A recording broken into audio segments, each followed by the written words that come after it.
Juan, capítulo 5, versículo 7. Porque tres son los que dan testimonio en el cielo: el Padre, el Verbo y el Espíritu Santo. Y estos tres son uno.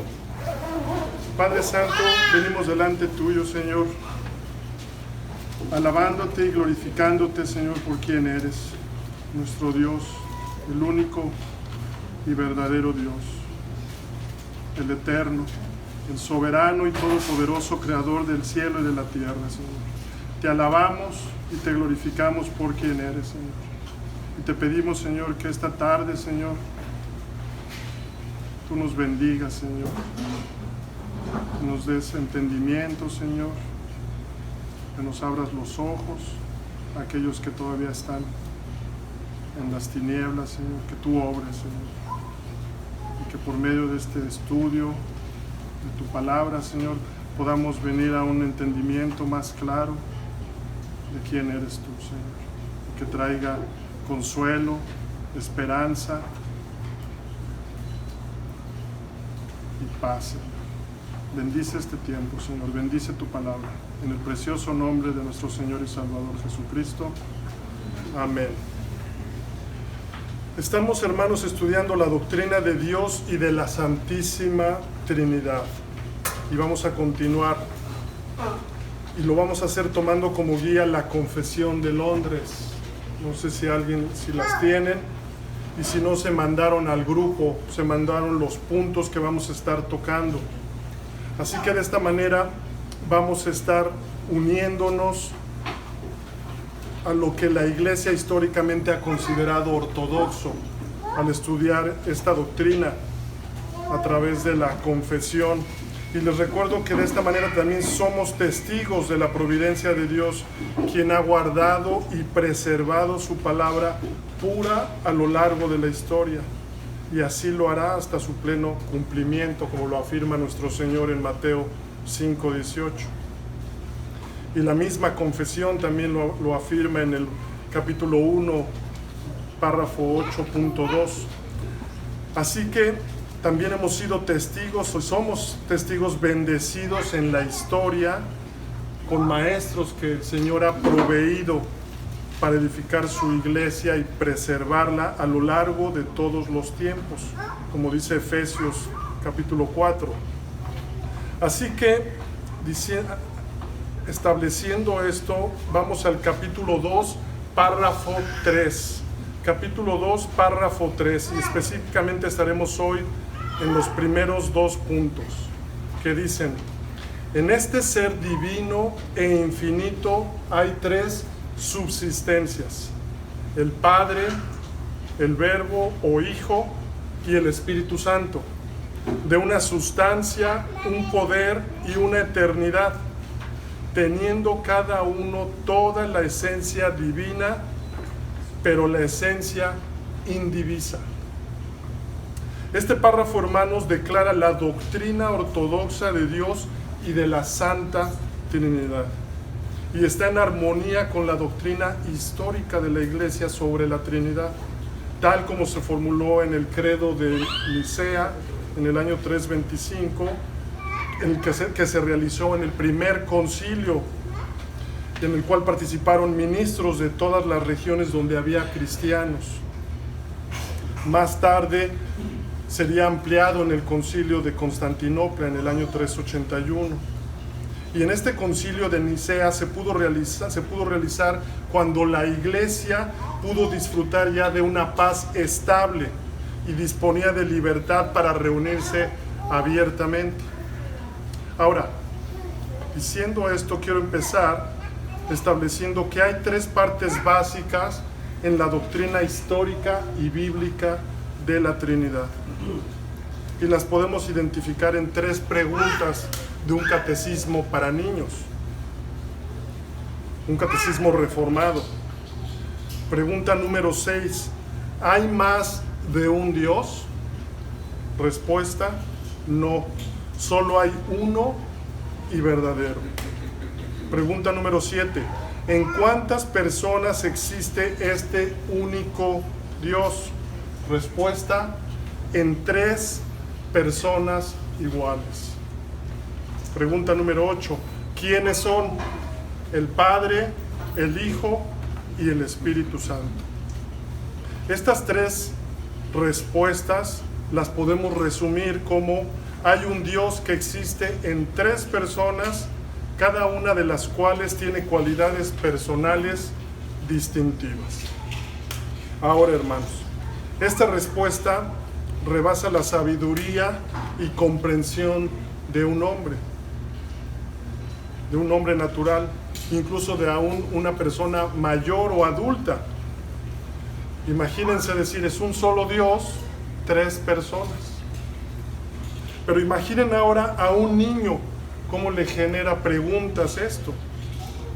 Pero tenemos que entender que esto es bueno, que es muy bueno que le genere preguntas. Porque al leer Deuteronomio 6, versículos 4 y 5, podemos ver la responsabilidad que tenemos los padres cristianos de instruir bíblicamente a nuestros hijos. Y esto podríamos decir que está exactamente en la misma consistencia con lo que el Señor respondió cuando se le acercó uno de los escribas, diciéndole: ¿cuál es el primer mandamiento de todos? Jesús le respondió: el primer mandamiento de todos es: oye, Israel, el Señor nuestro Dios, el Señor uno es. ¿Ven ustedes la importancia, mis hermanos? Tenemos una responsabilidad como padres cristianos de instruir bíblicamente a nuestros hijos y de traspasar nuestra fe a nuestras generaciones. Y muchas veces no sabemos cómo hacer. Y lo que es más triste, nos rendimos antes de asumir nuestro deber. Y hemos olvidado que nuestros hijos necesitan dirección, apoyo, tanto físico como emocional. En otras palabras, nuestros hijos aún nos necesitan. Porque debemos de tomar este mandato como un reto para nosotros, como padres creyentes. Porque esto implica que debemos predicar a nuestros hijos el Evangelio. Porque nos obliga como padres a explicar cómo es que es un solo Dios y que a la vez es 3 personas. Así que cuando tu hijo o un niño te pregunte una de estas 3 preguntas: ¿hay más de un Dios? ¿En cuántas personas existe este único Dios? ¿Y quiénes son? Tienes el perfecto tiempo para compartir el Evangelio, mostrándole al menor que Cristo es el Hijo, la segunda persona de la Trinidad, el Verbo, Dios encarnado, quien dio su vida en rescate de muchos. Y recuerden, mis hermanos, cuando compartan, confiar en la obra de la tercera persona de la Trinidad, del Espíritu Santo. Porque al hombre natural esto es locura. Está más allá de su razonamiento. Y para no frustrarnos también debemos tener en cuenta algo muy importante, y que la confesión ya lo estableció desde el primer párrafo en el punto 3, que habla de la incomprensibilidad de Dios, que dice que su esencia no puede ser comprendida por nadie sino por Él mismo. Es decir, que no puede ser en una manera vasta y total entendida por nosotros. Esto significa que la doctrina de la fe envuelven misterios santos que trascienden la razón humana y contradicen la sabiduría carnal. Por ejemplo, lo vamos a ver más adelante en el capítulo 3 cuando hablemos del decreto de Dios, y en el capítulo 8 cuando hablemos de Cristo el mediador. Y tenemos que saber esto, que la esencia no puede ser comprendida por nadie sino por Él mismo. El comentarista dice: tales misterios deben ser aceptados con humildad irreverencia, mediante un intelecto apartado de la noción arrogante y necia del racionalismo de que debe o puede comprender o asimilar al ser divino. El Salmo 131 nos dice: Señor, mi corazón no es orgulloso, mis ojos no son altivos, no me intereso en cuestiones demasiado grandes o impresionantes que no puedo asimilar. En cambio, me he calmado y aquietado, como un niño destetado que ya no llora por la leche de su madre. Sí, tal como un niño destetado es mi alma en mi interior.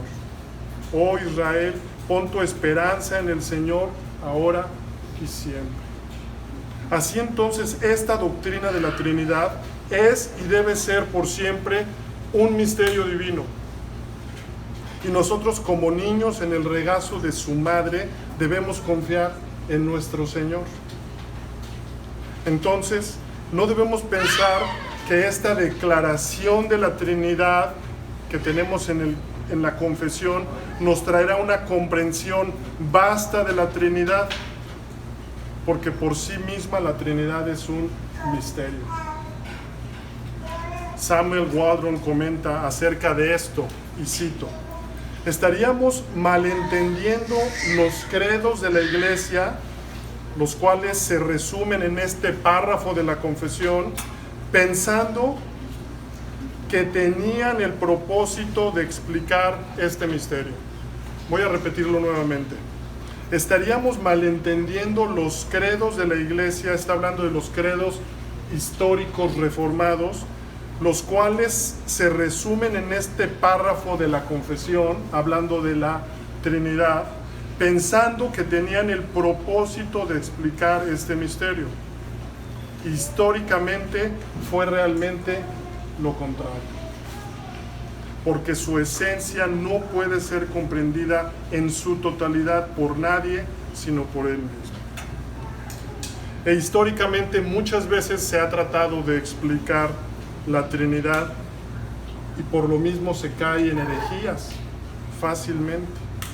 Por ejemplo, en la herejía modalista se le ofreció a la Iglesia la opción de explicar el misterio diciendo que Dios era solo una persona en tres modos de existencia sucesivos.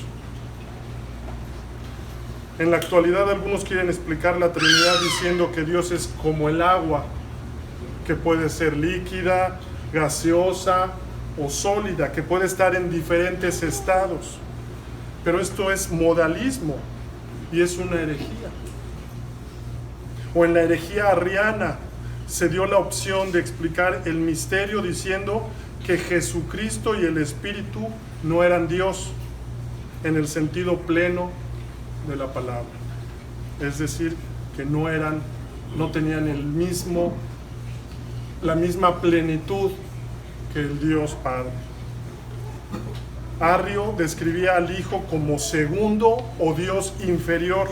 Él decía que solo Dios Padre era sin principio, no creado, que el Hijo era creado y alguna vez no había existido. Pero ambas opciones, tanto el arrianismo como el modalismo, habrían resuelto la tensión para explicar esto. Pero la Iglesia rehusó afirmar cualquiera de las dos, lo que nos muestra la perseverancia de Dios, la intervención divina de Dios, preservando a su Iglesia de la herejía. La Iglesia mantuvo el misterio sosteniendo que Dios era uno en un sentido y tres en otro sentido. Es decir, la Iglesia afirmó que Dios en última instancia era tanto uno como tres. Una esencia o una sustancia y tres personas o subsistencias. Ahora, yo sé que esta introducción puede ser larga, pero como padres con la responsabilidad de instruir a nuestras generaciones es muy importante. Noten cómo empieza el párrafo. Las primeras tres palabras del párrafo que son descriptivas, dice: en este ser divino e infinito.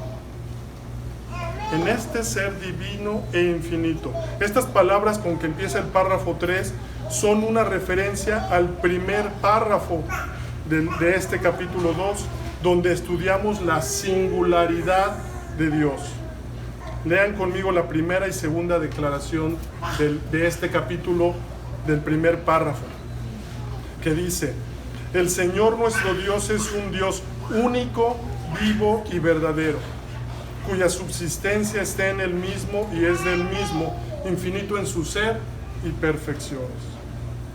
Y la confesión nos dio un versículo para esta declaración, y es muy importante para nuestro estudio y para nuestra vida cristiana, que es Deuteronomio 6:4, porque ahí vemos el versículo más claro de las Escrituras y fundamento del monoteísmo, el cual fue citado por Jesús respondiéndole a los escribas acerca del mandamiento más importante. Versículo 4, Deuteronomio 6: oye Israel, Jehová nuestro Dios, Jehová uno es. Esta oración es el principio de lo que se conoce como el Shema, la proclamación del gran mandamiento. Y esta declaración establece que Jehová es el único Dios y no hay otro ser divino e infinito, y Él es el único Dios vivo y verdadero que existe. Y la intención de estas palabras en el Shema era dar una afirmación clara al pueblo de Israel, hoy la iglesia, siempre ha sido la iglesia, de la verdad del monoteísmo, que solo hay un Dios. Y nosotros así lo debemos enseñar a nuestros hijos y generaciones, y aprovechar las preguntas que surgirán, repito nuevamente, para compartir el Evangelio.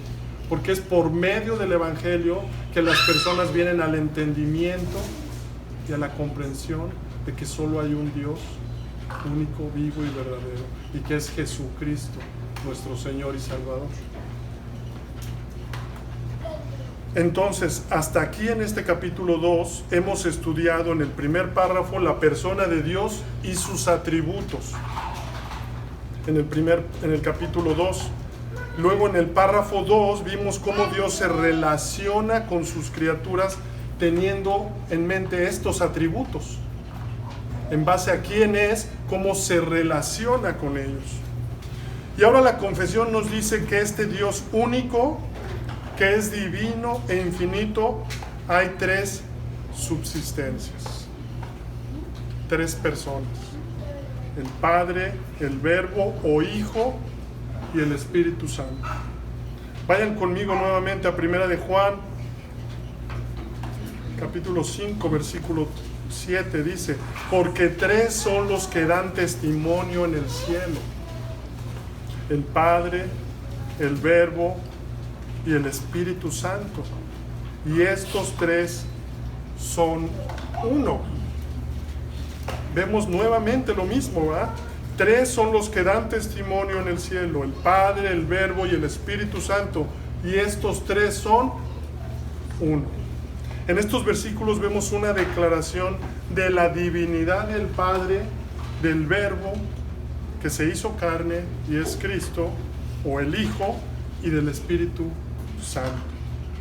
Noten, tres son los que dan testimonio. El Padre dio testimonio del Hijo en el bautismo de Cristo, Marcos 1:11, y vino una voz de los cielos que decía: tú eres mi Hijo amado, en ti tengo complacencia. La muerte de Cristo testificó al cumplimiento del Antiguo Testamento, de su divinidad. Juan 19, versículos 35 al 37.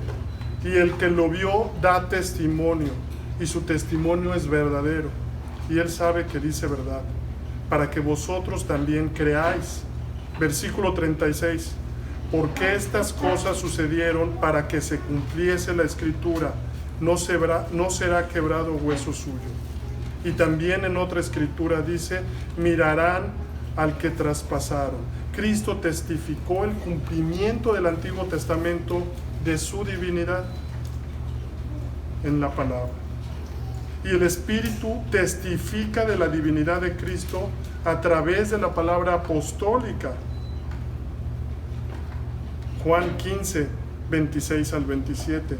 Pero cuando venga el Consolador, a quien yo os enviaré del Padre, el Espíritu de verdad, el cual procede del Padre, Él dará testimonio acerca de mí. Y vosotros daréis testimonio también, porque habéis estado conmigo desde el principio. Así en este ser divino e infinito hay tres subsistencias o personas: el Padre, el Verbo o Hijo y el Espíritu Santo. Y la confesión dice el Verbo o Hijo, y es que Cristo es el Verbo encarnado. Juan capítulo 1, versículo 1: en el principio era el Verbo, y el Verbo era con Dios, y el Verbo era Dios. Juan 1:14: y aquel Verbo fue hecho carne y habitó entre nosotros, y vimos su gloria, gloria como del unigénito Hijo del Padre, lleno de gracia y de verdad. En el principio era el Verbo, y el Verbo era con Dios, y el Verbo era Dios. Entonces, hermanos, la Biblia no dice la palabra Trinidad, pero la vemos implícita en las Escrituras. En Mateo 3, 16 al 17 leemos: y Jesús, después que fue bautizado, subió luego del agua, y he aquí los cielos le fueron abiertos, y vio al Espíritu de Dios que descendía como paloma, y venía sobre él.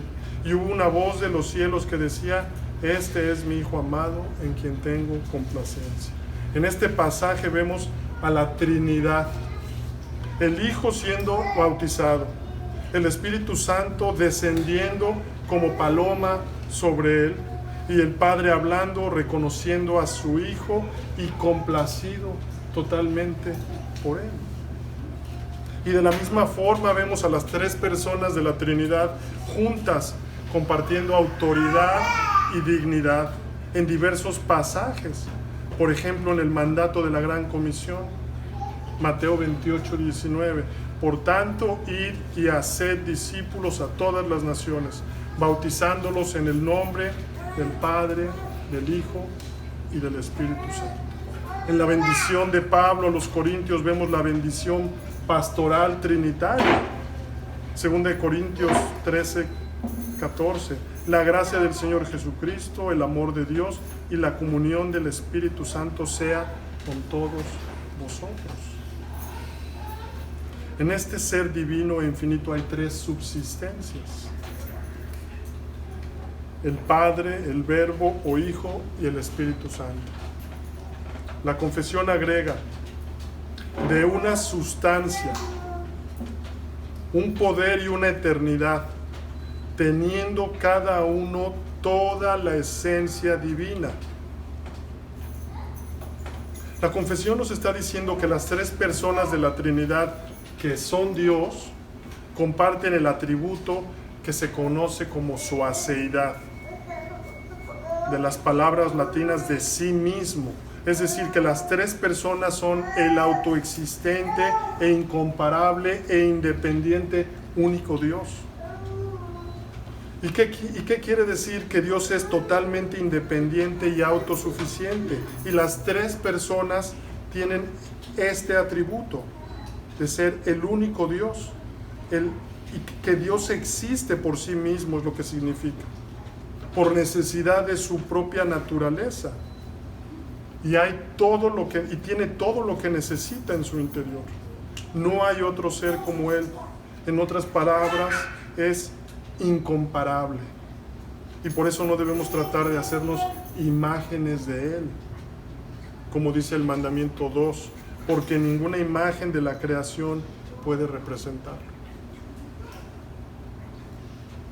Y la confesión nos dice que las tres personas tienen toda la esencia divina.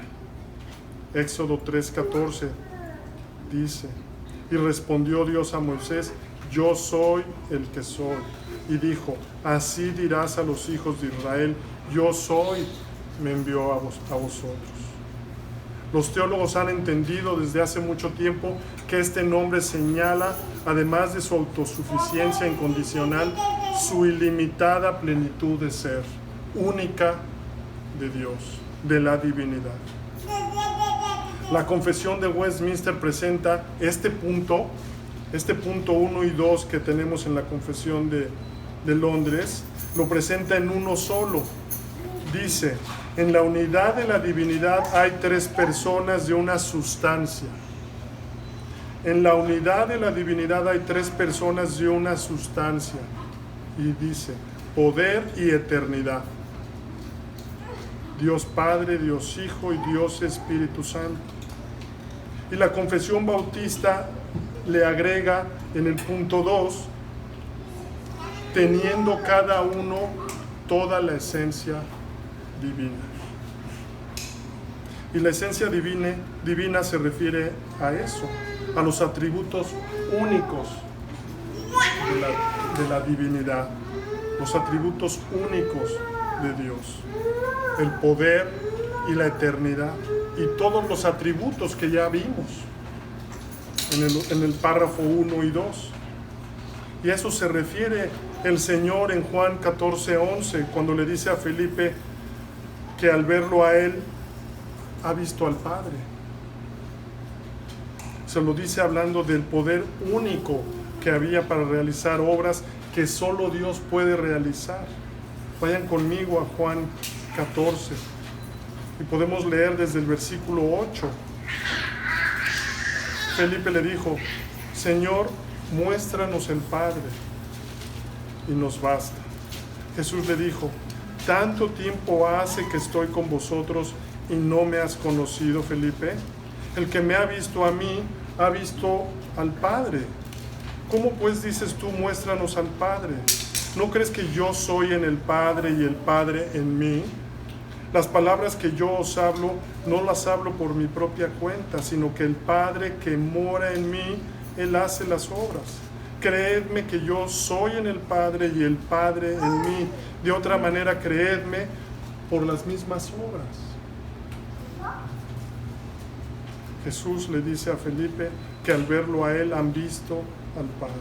Y se está refiriendo al poder único que hay en la divinidad y que solo Dios tiene. El credo niceno, más tarde llamado también de Constantinopla, dice: creo en un solo Dios Padre Todopoderoso, Creador del cielo y de la tierra, de todo lo visible y lo invisible. Después dice: creo en un solo Señor Jesucristo, Dios verdadero de Dios verdadero, de la misma naturaleza del Padre.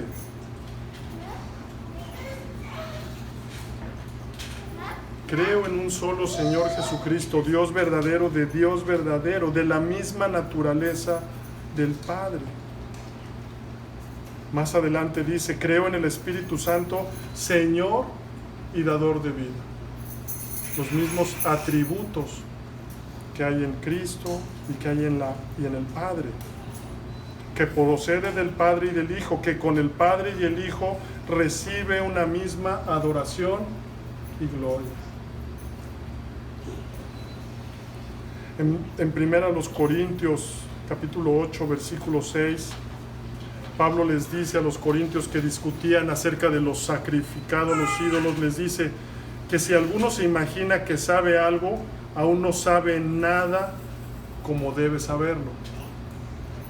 Y enseguida declara la divinidad plena, tanto del Padre como del Hijo, y les declara que no hay más que un Dios, en el versículo 4.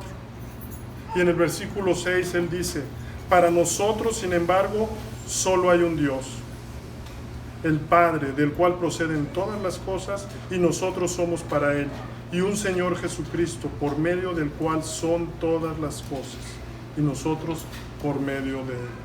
Pablo les está diciendo en este versículo que puesto que solo existe un verdadero Dios quien hizo todas las cosas para su gloria, el Padre y el Hijo comparten una misma esencia divina. Este párrafo, mis hermanos, mejor dicho, El credo de Calcedonia está de acuerdo a este párrafo. El credo de Calcedonia dice así. Escuchen, mis hermanos, cómo dice. Son credos históricos reformados. Dice: nosotros entonces, siguiendo a los santos padres, todos de común consentimiento, enseñamos a los hombres a confesar a uno y el mismo Hijo, nuestro Señor Jesucristo, el mismo perfecto en deidad y también perfecto en humanidad, verdadero Dios y verdadero hombre, del cuerpo y alma racional, consustancial o coesencial, o de la misma sustancia o esencia con el Padre, de acuerdo a la deidad.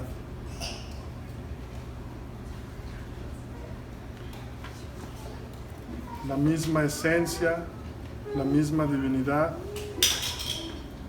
la misma sustancia. Y la confesión agrega: pero la esencia indivisa. Y la palabra indivisa proviene del latín indivisus, que significa no separado o dividido en partes. Y para ayudarnos un poco referente a esta palabra, podemos ver que esta palabra, cuando es utilizada también en un contexto legal y económico, se refiere a una propiedad, bien o derecho que pertenece a varias personas, pero que no se encuentra físicamente dividido o delimitado. Es decir, todos los dueños comparten la propiedad en su totalidad. Así la confesión termina este punto explicando que la divinidad no está dividida, sino que es un solo Dios. Y quiero terminar con la primera parte del credo de Atanasio, que realmente es una belleza, este credo de Atanasio. Y aunque no lo escribió Atanasio, sin embargo se le atribuyó a él durante muchos años, hasta el siglo XVII. Este Atanasio fue un obispo destacado del siglo IV, que fue defensor de la doctrina de la Trinidad. Y este credo declara creencias claves sobre la Trinidad, específicamente la naturaleza igualitaria de las tres personas, es decir, de la misma sustancia. Y quiero que observen que está escrito con afirmaciones y negaciones específicas. Es decir, no va a intentar explicarnos, sino solamente va a decir lo que es y lo que no es. Quiero que observen esto. Y estas resaltan que es un solo Dios y tres personas. Y agrega una introducción al principio y lo que sería una declaración muy fuerte al final. Al principio dice: todo el que quiera ser salvo debe ante todo guardar la fe universal. Quien no la observe en su totalidad y sin violarla, sin duda perecerá eternamente. Y se está refiriendo a quien no reconozca finalmente que es un solo Dios y tres personas. Y dice así: ahora bien, esta es la fe universal. Adoramos a un solo Dios en Trinidad y la Trinidad en unidad, sin confundir sus personas, ni dividir su sustancia, porque es una la persona del Padre, otra la del Hijo y otra la del Espíritu. Pero la divinidad del Padre, Hijo y Espíritu Santo es una, un solo Dios, igual en gloria, coeterna en majestad. El atributo que tiene el Padre lo tiene el Hijo y también lo tiene el Espíritu Santo. El Padre es increado, el Hijo es increado, el Espíritu es increado, es decir, no son creados. El Padre es infinito el Hijo es infinito, el Espíritu Santo es infinito, el Padre es eterno, el Hijo es eterno, el Espíritu Santo es eterno. Y sin embargo, no hay tres seres eternos. Hay solo un ser eterno. Como también no hay tres seres increados ni infinitos, sino solo un ser que es increado e infinito. Así mismo el Padre es todopoderoso. El Hijo es todopoderoso. El Espíritu es todopoderoso. Y sin embargo, no hay tres seres todopoderosos, sino un ser que es todopoderoso. Así también el Padre es Dios, el Hijo es Dios, el Espíritu Santo es Dios. Y sin embargo, no hay tres dioses, sino un solo Dios. Así también el Padre es Señor, el Hijo es Señor, el Espíritu Santo es Señor. Y sin embargo, no hay tres señores, sino un solo Señor. Porque así como la verdad cristiana nos obliga a reconocer que cada una de las personas de por sí es Dios y Señor, así la religión universal nos prohíbe decir que hay tres dioses o señores. El credo de Atanasio continúa y lo vamos a seguir viendo la próxima semana.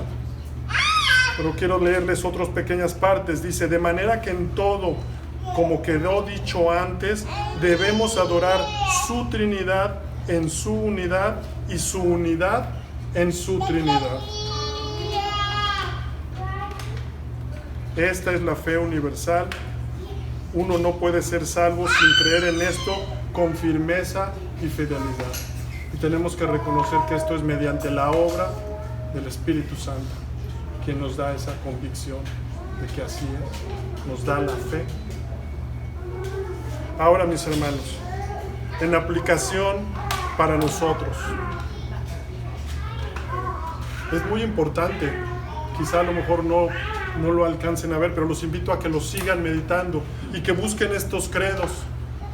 Algunas Biblias los traen, la Biblia de la Reforma, publicada de Ligonier, trae los credos, las confesiones históricas reformadas, la Biblia Herencia Puritana, Herencia Reformada también lo trae. Los invito a que los busquen y mediten en ellos. Pero en aplicación para nosotros, primero, como ya lo dijimos al principio, podemos tomar cada pregunta de un niño en relación a que tenemos un solo Dios y explicar la Trinidad. Es decir, cada pregunta que nos haga un niño en relación a la Trinidad y referente a que tenemos un solo Dios, la podemos explicar y verla como una oportunidad para compartir el Evangelio, siguiendo el mandato de Deuteronomio 6:4, enseñándoles que el Padre es Dios y quien por amor envió a su Hijo, que es Dios, quien se encarnó y pagó por nuestros pecados, si nos arrepentimos y ponemos nuestra fe y confianza en Él. Y segundo, mis hermanos, debemos glorificar a nuestro Señor, quien es Dios y no nos ha dejado solos cuando creímos, sino que nos ha dado el Espíritu Santo, que es Dios y mora en nosotros, y quien nos sigue edificando y preservando por medio de su palabra. ¿Alcanzan a ver lo que significa entender la Trinidad? Lo que significa que tenemos un Dios, tres personas, y que el Espíritu Santo, cuando creíste, vino a morar contigo. Una vez que estudiamos los atributos, cómo debe de llevarnos a vivir, ¿verdad? Y meditar continuamente en esto. en la Trinidad. Por algo el Señor le respondió a los escribas, ¿verdad? Cuando le preguntó cuál es el primer mandamiento de todos, Jesús le respondió: el primer mandamiento de todos es: oye Israel, el Señor nuestro Dios, el Señor uno es. Primera de Juan 5:7, porque tres son los que dan testimonio en el cielo: el Padre, el Verbo y el Espíritu Santo. Y estos tres son uno. Vamos a orar. Padre Santo, te damos gracias, Señor, por tu palabra, que podemos ver, Señor, y venir a ella, Señor, y ser edificados mediante ella, Señor, y que nos traen luz, Señor, que es un alimento para nosotros, Señor, un alimento espiritual que nos llena de vida y de gozo, Señor. Ayúdanos, Señor, a vivir conforme a esta verdad, Señor, que tú eres un Dios, tres personas. Alabado seas, Padre Santo. Bendice a tu iglesia. En el precioso nombre de nuestro Señor y Salvador Jesucristo. Amén.